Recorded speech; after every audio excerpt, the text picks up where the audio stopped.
What is going on, everybody? So I am back today to talk about a film that was a highly anticipated release for me this year, and that is the film Asteroid City from director Wes Anderson. As a lot of you may know, if you've been watching my channel for a while back I did a rank list of all Wes's films. I want to say it was right around the release of The French Dispatch, and I ranked all the movies. And I said in that review, and I've talked about it on my TikTok and on my podcast before, Wes has been really influential in my life, one of the directors that really made me think differently about cinema. The first time I watched The Life Aquatic really was just a pivotal moment for me in thinking about what film can be. And so I've been a huge fan of Wes's for a very long time, since I was in high school. I've watched every single one of his films in the theater post Darjeeling Limited. Darjeeling Limited I didn't get a chance to see, but everything post that era I've been able to see in the theater, and I love Wes's style of filmmaking. I know that there's a lot of complaints online that his films are quote-unquote all the same, which if you say that, you're not really paying any attention to his movies. Sure, stylistically, he has that symmetrical way of shooting, cinematographically. He likes his whip pans. He likes to do very similar things stylistically when it comes to the shooting techniques. But as far as content of his films and the themes that his movies are trying to convey, that every single film is completely different. Every single film has impacted me in one way or the other, and some of his films aren't as good as some of his other movies, but I think he's consistently made quality pieces of art that are entertaining and engaging to watch. And so I was very much looking forward to Asteroid City, and I look forward to talking about it today. Asteroid City is directed by Wes Anderson, set in a fictional American desert town circa 1955. The itinerary of a Junior Stargazer space cadet convention,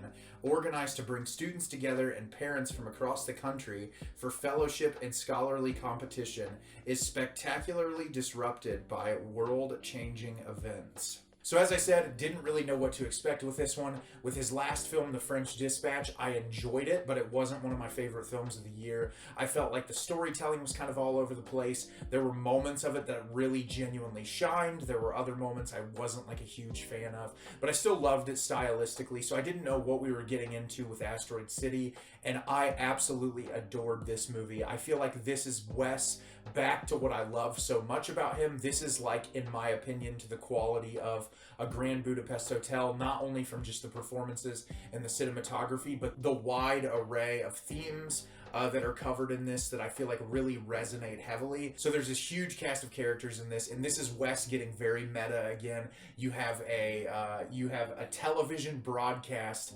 of a creator of this play called Asteroid City, that he's hiring these actors to be in this play, and what you're seeing in the trailer is this play enacted in front of you.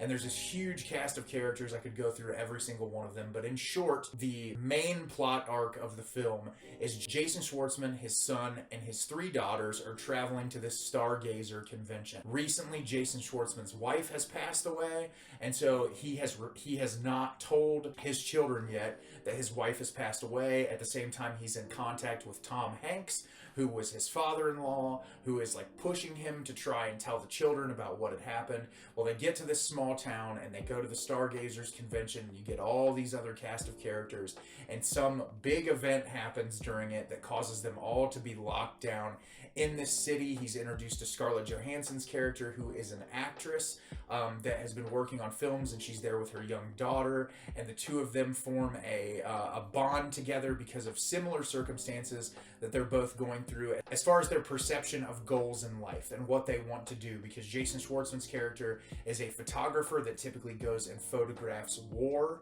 and Scarlett Johansson is an actress who's acted in all sorts of array of film and production. And the film is really just similarly to a lot of Wes Anderson's work. It's analyzing these different characters and their lives while having themes that kind of resonate through each and every one of them. And as I said at the beginning of this review, I absolutely loved this movie. I think cinematographically, this is Wes just getting better and better. This movie has beautiful color palettes in it. It really feels like another world almost, where the blues in the sky are so vividly blue. You feel like you're in the desert with these characters, but almost like I've said this about Wes's work before, but it's otherworldly. There's elements of it that feel realistic, but there's also elements that make it feel like a painting, and that's what makes his world so immersive and engaging, is when you're watching that and you just feel sucked into this world that feels so inviting.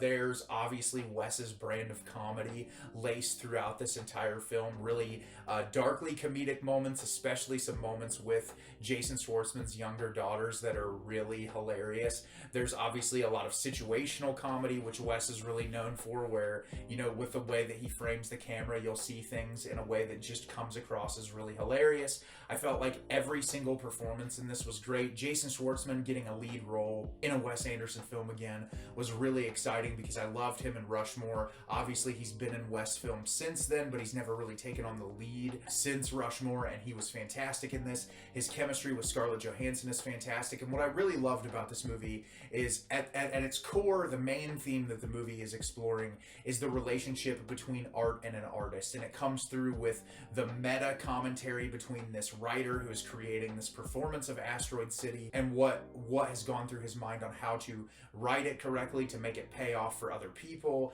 and how does this work and how does that work, and what an artist has to go through to create a piece of art that can resonate with other people. While at the same time, inside of this play, you have Jason Schwartzman, who is this war photographer that spends a lot of time traveling. His wife has recently passed away, and he doesn't feel like he's ever really been connected into his children's lives, because he's been all over the place, hasn't really gotten to spend a lot of time connecting with them. While at the same time, Scarlett Johansson's character in the play is an actress who is traveling, shooting films all the time, and she doesn't really have a great bond with her daughter. And so the two of them are connecting over the fact that they don't feel like they've been great parents, and that struggle as a person who wants to pursue art and also have a family. And that's really resonant in this as well. There's themes of accepting people for who they are, not judging people just for the way that they look. And I think that's what I love so much about Wes's films, is that his dialogue in every single one of his films has been very deadpan. The delivery is always very flat,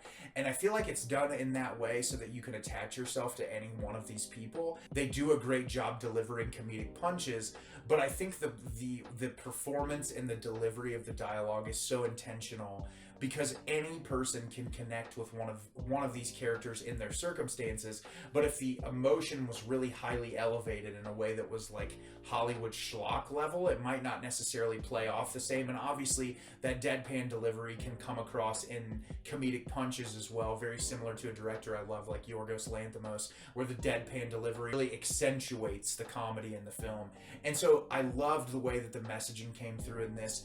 It's an hour and 40-minute runtime that felt like it was over in the blink of an eye. I loved this world. I never wanted to leave this world, and I'm excited to revisit this again. I don't really know where it would fall on my list exactly in Wes's catalog, but I can tell you it would definitely be top 5. I absolutely adored this just off the first watch. I feel like I'm going to love it more the more I revisit it. It's just, there's something about it that is just so hypnotic. This world is just so incredible, and I loved being in it, and I loved being invested in the characters and the story, and I really look forward to revisiting this one again very soon. So if you've seen Asteroid City, did you love it? Did you hate it? Leave me a comment down below and let me know what you thought. I thought this movie was absolutely incredible. One of my favorite films of the year so far. I love Wes. I love his style, and I'm looking forward to seeing what else he's going to work on in the future, because I know he's got a couple of projects that he's already jumping in on. As always, if you like the video and subscribe to the channel, helps me out a lot and lets me know the type of content you're looking for. I'm always putting out new material and look forward to getting more out for you in the near future. And as always, everyone, thank you so much for watching, and have a great rest of your day.